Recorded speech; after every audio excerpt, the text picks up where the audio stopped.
ಊರಿಲ್ಲ, ನಾನೇ ಮಾತಾಡ್ತೀನಿ. ಮಾತಾಡಿ ನೋಡಿ ಸರ್, ಬೆಳಗ್ಗೆ ನಾವು ಇದ್ದು ಹಾಲು ಕರೆದು ಹಸು ಎಲ್ಲ ತೊಳೆದು ಹಾಲು ಕರ್ಕೊಂತೀವಿ. ಹಾಲು ಕರ್ಕೊಂಡಿದ್ದಾದ್ಮೇಲೆ ಹಿಂಡಿ ಬೂಸ ಏನು ಕೊಡ್ತೀವಿ. ಮಳೆಗಾಲದಲ್ಲಿ ಆಚೆನೂ ಬಿಡ್ತೀವಿ ಮೇಸೋದಿಕ್ಕೆ. ಮಳೆಗಾಲದಲ್ಲಿ ನಾವು ಆಚೆನೂ ಬಿಡ್ತೀವಿ ಮೇಸೋದಿಕ್ಕೆ. ಈಗೆಲ್ಲ ಹುಲ್ಲು ಚೆನ್ನಾಗಿದೆ, ಒಂದಿಬ್ಬರನ್ನ ಬಿಡ್ತೀನಿ, ಆಚೆ ಎಲ್ಲ ಮೇಸ್ಕೊಂಡ್ ಬರ್ತಾರೆ. ಒಂದು 3:30-4 ಗಂಟೆಗೆ ಬಂದಾಗ ಬೂಸ ಅವೆಲ್ಲ ಏನು ಬೇಕು ಎಲ್ಲ ಕೊಟ್ಟು ಹಾಲು ಕರೆಯಕ್ಕೆ ಬಿಡ್ತೀವಿ. ಆಮೇಲೆ ಹುಲ್ಲು ಪಲ್ಲು ಏನ್ ಬೇಕೋ ಅದೆಲ್ಲ ಲೇಬರ್ಸ್ ಇದ್ದಾರೆ ಹಾಕ್ತಾರೆ. ಲಾಭ ಇದೆ ಇದ್ರಲ್ಲಿ, ನಷ್ಟ ಏನು ನಮ್ಗೇನು ಕಾಣ್ತಾ ಇಲ್ಲ. ರೇಟು ಏನು ನಮ್ ಡೈರಿ ಕಡೆಯಿಂದ ಸ್ವಲ್ಪ ಕಡಿಮೆನೆ. ಅದೇನೋ ಡೈರಿ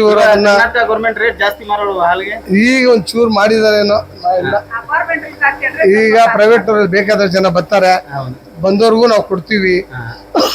ಕೆಲವು ಹೋಟ್ಲುಗಳವ್ರು ಬರ್ತಾರೆ, ಅವ್ರಿಗೂ ಕೊಡ್ತೀವಿ, ಡೈರಿಗೂ ಹಾಕ್ತಿವಿ. ನಮ್ಗೇನು ನಮ್ಮ ವಯಸ್ಸಾದ ಕಾಲದಲ್ಲಿ ನಮ್ಮ ಜೀವನ ಚೆನ್ನಾಗಿ ನಡಿಬೇಕು. ನಮ್ಮ ಮಕ್ಕಳೆಲ್ಲ ಅವ್ರವ್ರ ಪಾಡಿಗೆ ಅವ್ರು ಸಂಪಾದನೆ ಮಾಡಿ ಕೆಲ್ಸಗಳು ಹೋಗ್ತಾರೆ. ನಮ್ಮ ಇಬ್ಬರಿಗೋಸ್ಕರವಾಗಿ ನಾವು ಈ ಲೇಬರ್ಸ್ ಇಟ್ಕೊಂಡು ಇದನ್ನೆಲ್ಲ ಮೇಂಟೈನ್ ಮಾಡ್ತೀವಿ. ನಮ್ಮೂರು ಡೈರಿ, ಕಾಟಮೂರು ಡೈರಿ ಕಡೆಯಿಂದನೂ ನಮಗೆ ಭಾಳ ಹೆಲ್ಪ್ ಕೊಟ್ಟಿದ್ದಾರೆ. ಯಾವುದಿಗೂ ನಾವೇನೇ ಕೇಳಿ ನಮ್ಗೆ ಹೆಲ್ಪ್ ಮಾಡಿದ್ದಾರೆ.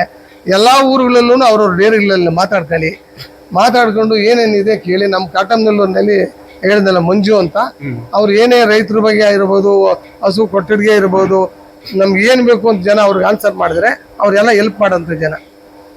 ಚೆನ್ನಾಗಿ ಲಾಭ ಇದೆ, ತೊಂದರೆ ಇಲ್ಲ. तो इनको कहने का मतलब है कि ये फार्म करना चाहिए, इसमें प्रॉफिट है। और ये अपना काउ फार्मिंग है दोस्तों। तो गाय माता होता है, और गाय माता होता है, तो सभी लोग को करना चाहिए और करने में प्रॉफिट ज़्यादा है। इसीलिए सभी को भी कर रहे हैं, ओनर कर रहे हैं कि सबको करना चाहिए। जो मजदूरी कर रहा है, जो भी कर रहा है, 2-4 पशु को पालन करके अपना अच्छा से अच्छा प्रॉफिट कमा सकता है क्या। तो ये अच्छा ब्रीड का भी है, और अच्छा ब्रीड का पशु है, और दूध भी अच्छा देता है। स्टार्टिंग में इनको 250 लीटर आ रहा है। अभी शाम के टाइम में थोड़ा कम हो जाता है, सुबह के टाइम में ज़्यादा हो जाता है। तो ಬೆಳಗ್ಗೆ ಟೈಮ್ ಜಾಸ್ತಿ ಆಗುತ್ತೆ, ಸಾಯಂಕಾಲ. ಇದು ನೋಡಿ ಸರ್, ಇದು ನಾಟಿ ಸೂತರ. ನಮ್ಮನೆ ಒಳಗೆ ನಮ್ಮ ಮನೆ ಜನ ಕುಡಿಯೋದಕ್ಕೆ ಇರ್ಲಿ ಅಂತ ಹೇಳಿ ಆ ಒಂದು ಹಸು ತಗೊಂಡಿದ್ದೀನಿ ನಾನು. ಆ ಹಸುಗಳದೆಲ್ಲ ಮಾಮೂಲಿ ಡೈರಿಗೆ ಅಲ್ಲಿ ಇಲ್ಲಿ ಹಾಕ್ತಾ ಇದ್ದೀನಿ. ಚೆನ್ನಾಗಿ ಸಂಪಾದನೆ ಇದೆ, ಪರವಾಗಿಲ್ಲ. तो इनका अपना घर के खाने के लिए है, नाटी है, देहाती गाय है। हाँ, तो अपना खाते हैं, रहते हैं। अपना परिवार में भी चाहिए कि दूध अच्छा चाहिए। ಚೆನ್ನಾಗಿ ಬರುತ್ತೆ. ಈ ತರ ಒಂದು 4-5 ದಸ ಇಟ್ಕೊಂಡಿದ್ದೀನಿ. HF ಒಂದು 15-16 ಮೇಲ್ಪಟ್ಟಿದೆ. ಎಲ್ಲ ಒಟ್ಟು ಒಂದು 30 ಹಸು ಕರು ಎಲ್ಲ ಜೋಡಿ ಎಲ್ಲ ಇದೆ. तो और मैं दिखा देता हूँ थोड़ा। पशु रखना चाहिए, पालन करना चाहिए, और सभी लोग को करना चाहिए, क्योंकि इसमें प्रॉफिट है, बट थोड़ा कष्ट है और परिश्रम है थोड़ा। हाँ, सब देखिए, वो सब लोग दूध लेने के लिए आ चुके हैं। और ಕರ್ದಂಗೆ ನೀರು ಏನು ಹಾಕೋದಿಲ್ಲ. ನಾವು ಡೈರಿಗೆ ಹೆಂಗ್ ಕೊಡ್ತೀವಿ ಹಂಗೆಲ್ಲ ಕೊಡ್ತೀವಿ. ನೋಡಿ, ಈ ಲೇಬರ್ಸ್ ಎಲ್ಲ ಆಚೆ ನಿಂತಿರೋರೆಲ್ಲರೂ ಇಲ್ಲಿ ನಮ್ಮಲ್ಲಿ ತಗೊಂಡು ಹೋಗಂತವ್ರು ಹಾಲು ಪ್ರತಿದಿನ ಕಾಸು ಕೊಟ್ಟು ತಗೊಂಡು ಹೋಗ್ತಾರೆ. ಚೆನ್ನಾಗಿದೆ. ಬಾರ ಯಾರೇ ಇದೆ परवाने दूध में डेली लेके ज्यादा बोल रहे हैं, बात कर रहे हैं। तो लोग कह रहे हैं कि लोग दूध लेते हैं और कैसे दूध लेते हैं, और देखिए दूध नाप रहे हैं। तो आप दूध ले जाते हैं आप लोग? हाँ, काम बहुत हार्ड वर्क कर रहा है, बहुत कष्ट काम कर रहा है। ऐसे मेहनत कीजिए, अच्छा रहेगा, और दूध पीजिए, अंकल से ले जाइए। 2 लीटर 5 लीटर दूध डेली पीना चाहिए शाम के टाइम में। तो सब दूध परचेज करते हैं। और अंकल का ये फार्म है, थोड़ा दिखाते हैं पूरा फार्म, एक बार देख लीजिए। बहुत अच्छा लग रहा है, और सिस्टम भी अच्छा है, और ಗಾಳಿ ಎಲ್ಲ ತುಂಬಾ ಚೆನ್ನಾಗಿ ಬರ್ತದೆ. ಗಾಳಿ ಎಲ್ಲ ಚೆನ್ನಾಗಿ ಬರ್ತದೆ ಎಲ್ಲ. ಇದು ಮೊದಲು ನಾನು ಹಂದಿ ಫಾರ್ಮ್ಗೆ ಅಂತ ಮಾಡಿದ್ದೆ, ಅಂದು ಸಾಕಿದ್ದೆ. ಟೌನ್ ಹತ್ರ ಬಂದ್ ಕಾರಣದಿಂದ ಎಲ್ಲ ಸ್ಮೆಲ್ಗೆ ಜನ ಬೇಜಾರ್ ಪಟ್ರು. ಅದಕ್ಕೋಸ್ಕರ ಯಾಕೆ ಬಿಡ್ಬಿಡೋದು, ಹಸುಗಳಾದ್ರೂ ಮಡಗನ, ಅಷ್ಟು ಬಡವ್ರಿಗೆ ಕೆಲಸ ಆದ್ರೂ ಕೊಡೋಣ ಅಂತ ಇದು ಮಾಡಿದೆ. ಮಡಗಿದ್ದೀನಿ. 4 ಜನ ಆಳುಗಳಿದ್ದಾರೆ. ಏನೋ ಒಂದೊಂದು ಟೈಮ್ ಒಂದಷ್ಟು ಜನ ಹುಲ್ಲು ತರೋರು ತರ್ತಾರೆ, ಒಂದು ಟೆಂಪೋ ಮಾಡ್ಕೊಳ್ಳೋದಿಲ್ಲ, ಹುಲ್ಲು ತೋಟದಲ್ಲಿ ಹೋಗಿ ಕೊಯ್ಕೊಂಬರೋದಕ್ಕೆ ಅದೆಲ್ಲ ಅನುಕೂಲವಾಗಿದೆ. ಅಂತೂ ಸಿಸ್ಟಮ್ ಚೆನ್ನಾಗಿರ್ಬೇಕು. ನೀರು ಬೋರ್ಗಳಿಂದ ಕರೆಕ್ಟ್ ಡೈರೆಕ್ಟ್ ಆಗಿ ಹಂಗೆ ಪೈಪ್ ಎಲ್ಲ ಮಿಷಿನರಿನಲ್ಲೇ ಕೆಲಸ. पूरा ऑटोमेटिक सिस्टम है, इन्होंने पूरा ऑटोमेटिक सिस्टम कर दिया है।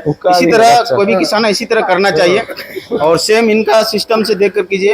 उसमें प्रॉफिट है, अच्छा प्रॉफिट है। क्यों? खुद मेंटेन करना, ओनर खुद मेंटेन करना, ओनर को भी काम करना पड़ता है। उसके बाद अच्छा से पता चलेगा कि हाँ मेंटेन हम अच्छा कर रहा है, मेरा लेबर कर रहा है, वर्क कर रहा है, नहीं कर रहा है। अगर आप लोग लेबर को छोड़ दिया, लेबर को दे दिया काम करने के लिए, तो लेबर नहीं करेगा, उसके साथ साथ ओनर को भी वर्क करना पड़ेगा. ಓನರ್ ಕೂಡ ಜೊತೆ ಕೆಲಸ ಮಾಡಬೇಕು. ಆದ್ಮೇಲೆ ನಮಗೆ ಗೊತ್ತಾಗುತ್ತೆ ನಮ್ಮ ಕೆಲಸ ಮಾಡೋರು ಸರಿಯಾಗಿ ಮಾಡ್ತಾರೆ ಇಲ್ಲ. ನಮ್ಮ ಹೆಂಗಸರು ಡೈಲಿ ನಮ್ಮ ಹೆಂಗಸರು ಹಾಲು ಕರಿಯೋ ಒಳಗಾಗಿ कम कर दिया है, जैसे बिसकने लगा है और गाभिन हो गई है. गाभिन है, इसके में दूध ज्यादा हो जाएगा. नहीं तो फिर अगर ऐसे कंटिन्यू किया दूध देगा, बट कंटिन्यू किया तो फिर वीडियो कॉल कर देना कि कौन होगा. जन्म जो बच्चा देगा उसके बाद आपको दूध ज्यादा नहीं आएगा, इसलिए 3-4 मंथ रेस्ट चाहिए, तो उसके बाद दूध ज्यादा मिलता है. ಅದರಿಂದ ಹಾಲು ನಿಲ್ಲಿಸಿದ್ದೀನಿ, ಹುಲ್ಲು ಕಡಿಮೆ ಕೊಡ್ತೀನಿ ಅದಕ್ಕೆ. तो इनका फार्म है दोस्तों, यही फार्म है और इनका फार्म है पूरा. देखिए, दिखा दिया आप लोग देखिए. और इससे ये हसु है और इनको दारा कटल ಇದಕ್ಕೆ. हाँ, इधर तो ये धारा लगा देता है इनको. हाँ, बहुत मैं भी बहुत प्रेमी हूँ, पशु प्रेमी है मैं. मुझे भी बहुत पशु से प्यार है. मैं बहुत लगाव रखता हूँ पशु पक्षी से, जानवरों से, और अंकल लोग भी बहुत रखते हैं. तो बहुत प्यार रहता है हम लोग को पशु प्रेमी से. तो अभी हम लोग वीडियो को लास्ट करेंगे, एंड मारते हुए. ಸರ್ ಏನು ಇಷ್ಟೊತ್ತು ಹೇಳಿದ್ದೀನಲ್ಲ, ಹಾಗೆ ಬೆಳಗ್ಗೆ 6 ಗಂಟೆ ಆ ಮಧ್ಯದಲ್ಲಿ ನಮ್ಮ ಹೆಂಗಸರು ಬರ್ತಾರೆ, ಹಸು ಬಸ್ಸು ಎಲ್ಲ ಲೇಬರ್ ನಿಲ್ಸ್ಕೊಂಡೆಲ್ಲ ತೊಳೆದು ಎಲ್ಲ ರೆಡಿ ಮಾಡ್ತಾರೆ, ಹಾಲು ಕರ್ಕೊಂತಾರೆ, ಡೈರಿಗೆ ಹಾಕ್ತಾರೆ. ಹಾಕ್ಬಿಟ್ಟು ಬಂದು ಹಸು ಹೊಡ್ಕೊಂಡು ನಮ್ಮ ಹೆಂಗಸರು ಆಚೆ ಮೈದಾನದಲ್ಲಿ ಮೇಯ್ಸಕ್ಕೆ ಹೋಗ್ತಾರೆ. ಅವ್ರ ಸಗಣಿ ಎಲ್ಲ ಎತ್ಬಿಟ್ಟು ಲೇಬರ್ಸು ತೋಟದಲ್ಲಿ ಹೋಗಿ ಪಾರಮೂಲ ಕೊಯ್ಕೊಂಬರ್ತಾರೆ. ಪಾರಮೂಲ ಕೊಯ್ಕೊಂಬಂದ ಮೇಲೆ ಹಸು ಮೇಯ್ಸೋ ಕಡೆ ಹೋಗಿ ಅವರೆಲ್ಲ ಹೊಡ್ಕೊಂಬೋದು, ಹಿಂಡಿ ಸಾಲ ಕೊಟ್ಟು ಆಮೇಲೆ ಇಂಜೆಕ್ಷನ್ ಏನು ಕೊಡಬೇಕು, ಮಾತ್ರೆ ಯಾವ್ದು ಕೊಡಬೇಕು ಅವರೆಲ್ಲ ಡಾಕ್ಟ್ರು ನಮ್ಗೆ ಕೊಟ್ಟಿದ್ದಾರೆ. ಅದ್ರ ಬಗ್ಗೆ ನೋಡೋದಕ್ಕೆ ನಮ್ಮಲ್ಲಿ ನಮ್ಮ ಡೈರಿ ಕಡೆಯಿಂದ ಭಾಳ ಹೆಲ್ಪ್ ಮಾಡ್ತಾರೆ. ಕೆಲವರು ರಿಟೈರ್ಡ್ ತಮ್ಮಾರೆಡ್ಡಿ ಅಂತ ಒಬ್ಬರಿದ್ದ ಶಿಡ್ಲಘಟ್ಟದವ್ರು, ಹೊಸಕೋಟೆಯಲ್ಲಿದ್ದರು, ಅವ್ರು ಕಾಡುಗೋಡಿನಲ್ಲಿ ಕೆಲಸ ಮಾಡ್ತಾಯಿದ್ರು. ಅವರು ನಮಗೆ ಭಾಳ ಹೆಲ್ಪ್ ಮಾಡ್ತಾರೆ. ಸರ್ ನಮ್ಗೇನು ಸರ್ ಈ ಥರ ತೊಂದರೆ ಇದೆ, ಹಸು ಜ್ವರ ಇದೆ, ಅದು ಬಂದು ತಕ್ಷಣ ನೋಡ್ತಾರೆ. ಇಲ್ಲ ನಮ್ಮ ಕಡೆ ಡೈರಿಗಳಲ್ಲಿ ಎಲ್ಲ ಜನರು ಒಬ್ರಿಲ್ಲ ಅಂದರೆ ಫೋನ್ ಆಗದೆ ಯಾರಾದರೂ ಬಂದು ನೋಡ್ತಾರೆ. ಟೋಕನ್ ಕೊಟ್ಟಿದ್ದಾರೆ, ಹೇಳೋ ಒಳಗಾಗಿ ತೊಂದರೆ ಬರ್ತಾರೆ, ಅದು ಏನು ಅನ್ಬಿಟ್ಟು ನಮಗೆಲ್ಲ ಕೊಡ್ತಾರೆ.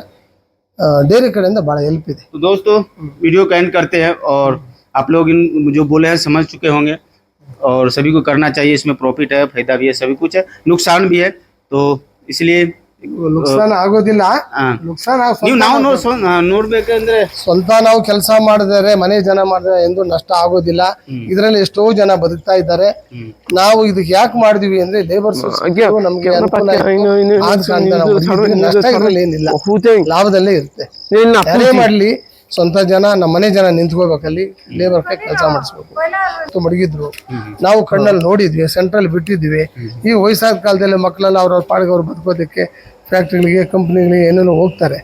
ಹಂಗಾಗಿ ಲಾಯರ್ ಒಬ್ಬ ಹಿಂಗೆ ಎಲ್ಲ ಕೆಲಸಗಳಿಗೆ ಹೋದಾಗ ನಮಗೆ ವಯಸ್ಸಾದ ಕಾಲದಲ್ಲಿ ಮನೆ ಕುತ್ಕೊಂಡು ಜೋಳ ಒತ್ಕೊಳ್ಳೋಕೆ ಆಗದ ಕಾರಣದಿಂದ ಈ ಹಸುಗಳನ್ನು ನಾವು ಮಾಡ್ಕೊಂಡು ಈ ಲೇಬರ್ನ ಇಟ್ಕೊಂಡು ಎಲ್ಲ ವ್ಯವಸ್ಥೆ, ಬೋರ್ ಬೇಕು, ನೀರು ಬೇಕು, ಗಾಡಿ ಹುಲ್ ತರೋದಕ್ಕೆ ಟ್ರ್ಯಾಕ್ಟ್ರು, ಬುಲ್ಲಾರೋ ಏನೋ ಒಂದು ಗಾಡಿ ವ್ಯವಸ್ಥೆ ಬೇಕು, ಲೇಬರ್ ಬೇಕು. ಪ್ರತಿಯೊಂದನ್ನು ಇದು ಮಾಡಬೇಕಾದ್ರೆ ಸಾಧಾರಣ ಈ ನಾನು ಮಾಡಿರೋ ವೆಚ್ಚ ಮಾಡಬೇಕಾದ್ರೆ ಇವತ್ತು ಹತ್ತತ್ರ 1 ಕೋಟಿ ಹತ್ತತ್ರನೂ ಬೇಕು. ಅಷ್ಟು ಕಡಿಮೆ ಆಗೋದಿಲ್ಲ. ಈ ಶೆಡ್ ಮಾಡೋಕ್ಕೆ 40 ರಿಂದ 50 ಲಕ್ಷ ಖರ್ಚು ಮಾಡಿದ್ದೀನಿ. ಹಸುಗಳಿಗೆ ಮ್ಯಾಕ್ಸಿಮಮ್ 25 ಹಸುವಿಗೆ 1 ಲಕ್ಷದಿಂದ 2 ಲಕ್ಷ ತನಕನೂ ಇದೆ. 1.5 ಲಕ್ಷಕ್ಕೆ ಭಾಳ ಇದೆ. ಅರ್ಥವಾಯ್ತಾ? ಈಗ ಅದನ್ನ ವಿಡಿಯೋ ಎಂಡ್ करता हूं. Thank you so much. नमस्कार.